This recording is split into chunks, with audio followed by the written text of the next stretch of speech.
Il avait reçu la visite de Maurras un beau jour, à la suite d'un article que Maurras avait écrit sur lui. Et Maurras n'avait pas envoyé cet article, mon père ne l'avait pas lu. Et des amis communs, je ne sais plus lesquels, avaient dit à Maurras, mais allez le voir, allez le voir. Alors Maurras est arrivé rue Notre-Dame-des-Champs, je crois, où habitait mon père. Et mon père a été très frappé par la puissante intelligence, la espèce de chaleur de ce petit Provençal.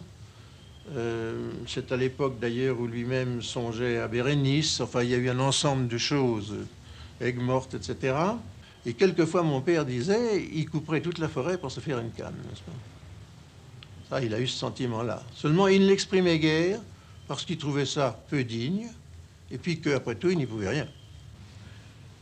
Et ils sont restés très liés pendant toute la période où Maurras s'est occupé de la petite revue grise Action française.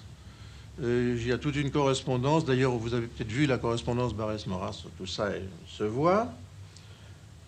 Bien sûr, le royalisme a créé une barrière, surtout étant donné l'espèce de ferveur, de violence avec laquelle Maurras l'entendait.